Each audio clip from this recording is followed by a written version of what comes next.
Morning Glory, America. Bonjour, hi, Canada. Hugh Hewitt on Monday, May the 15th. I'm inside the Beltway, as is Jake Sherman, editor-in-chief of Punchbowl News. If you have not yet signed up, remember, punchbowlnews.com gives you a morning newsletter for free, and I read it every morning before the show. And Jake Sherman I follow on Twitter, and they give you the blow-by-blow of what's going on the Hill. And today, what's going on the Hill is the continuation of debt talk. Good morning, Jake. How was your weekend?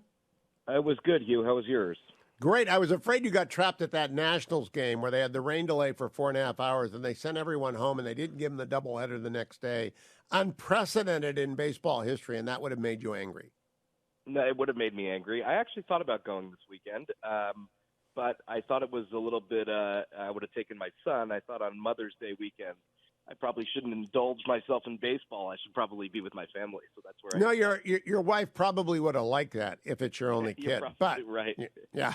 I saw a lot of dads out yesterday with the small ones and no mom around. So Mother's Day is usually best played as a veteran of 41 years of them by not getting the children involved. Jake, I want to talk to you about the debt deadline. I already told you I never believed June 1. I note in punchbowlnews.com this morning it's going to be updated. I heard over the weekend the CBO said June 15th or something like that. Then I heard another report it might. CBO concurred with Treasury. Said as early as June 1 could slip to 4, 5, or 6, June 4th, 5th, or 6th. But CBO did concur by and large with Treasury's assessment. Okay, somewhere someone said June 15th, and somewhere someone said it's actually August if they do cash management. So I don't believe it, but Kevin McCarthy, as you report, wants to stick to it. He wants the pressure of a deadline. Who are the 10 people that are doing the negotiating that you mentioned in Punchbowl News this morning? Oh, we listed them all last week. I will give you some highlights or things that people you might know and the audience might know. Kevin McCarthy's chief of staff, Dan Meyer, who was Newt Gingrich's chief of staff when he was speaker, is one of the people in the room. Dan is actually leaving the speaker's office in a couple of weeks after the debt deadline.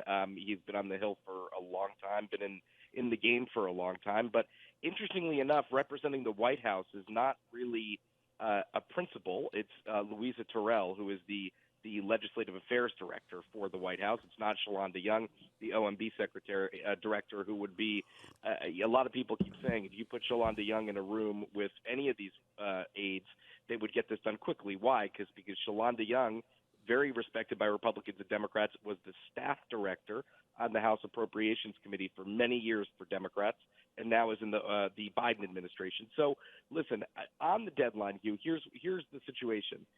If they could get first of all, let me start with this. Treasury's going to update it this week. Right now, it's as early as June 1. It would be great for all the negotiators if they could get that into the next week. If they could get till June 15th, they think they could get to July because they get an influx, obviously, of cash from tax payments around June 15th. But everybody is trying to get this done with June 1st to June 7th, let's say, as the deadline. Now, I repeat, I don't believe it, and I don't believe the negotiators believe it. And I'm looking at the Bipartisan Policy Center, said mid-June.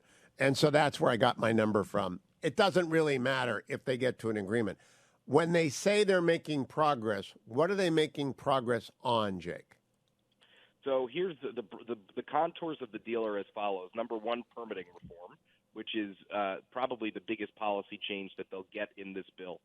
That's for clean gas, natural gas, fossil fuels. That's something that Republicans and Democrats both want to do, is good both for the traditional fossil fuel folks and the clean energy folks. Number two is budget caps. So some sort of deal that places a limit on the growth of discretionary spending over the next at least 2 years. I think they'll have to get a little bit more than that.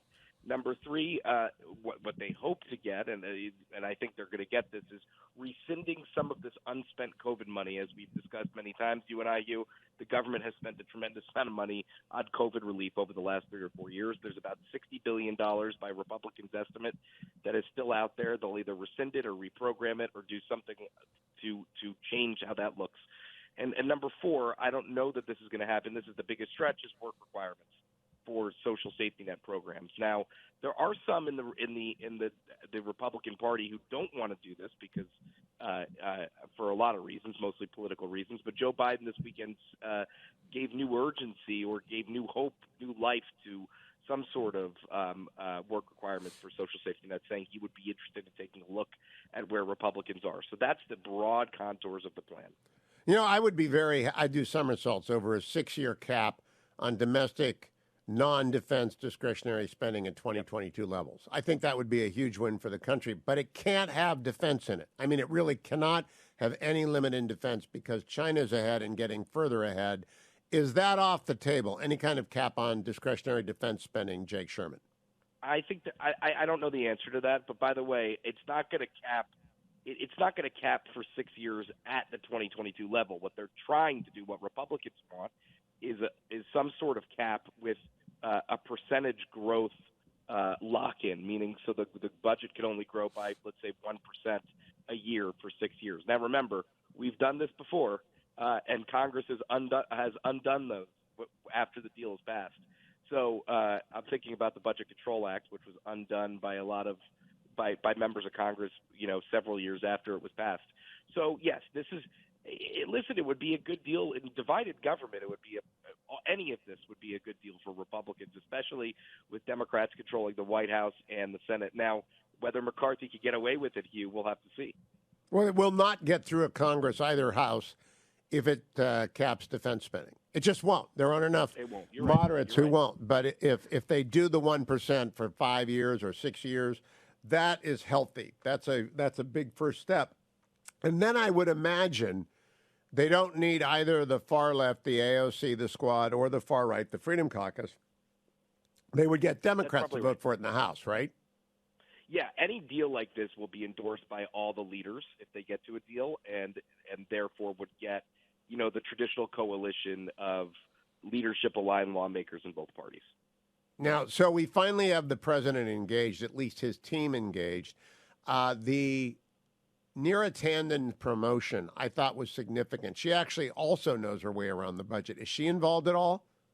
No, she's not. Right now, it's Louisa Terrell, who's, as I mentioned, the Legislative Affairs Director, one person from the National Economic Council, and one person from OMB. So, but listen, what they're trying to do, Hugh, is they're trying to give the principals a menu of options. The big four, that's Schumer, McConnell, McCarthy, and Jeffries, are going to meet with the president tomorrow before Biden heads to Japan for the G7, Japan and Australia, I believe.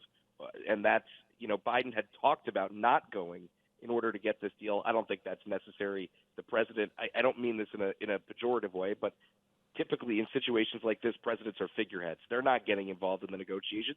By the way, neither is Kevin McCarthy. The principals are just designating their aides to get this done and giving them their proxy.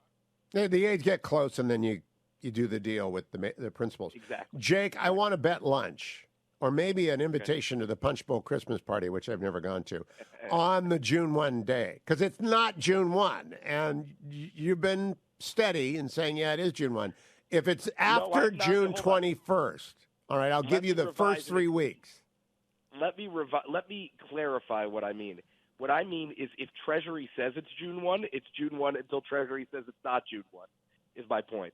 And by the way, they change. These dates change. So we are June 1 until probably at some point this week when they kick it to June 8. I'm going to say I'll give you up to June 21. You want the under? Or the official date? It's going to be moved at least to June 21 because we're not going to wrap this up. He's going to go to the G7. They're going to find the money. What a surprise. And they'll get it all done for when the president returns. That's what I think. I think that they get it to June. I'll take the under, yeah.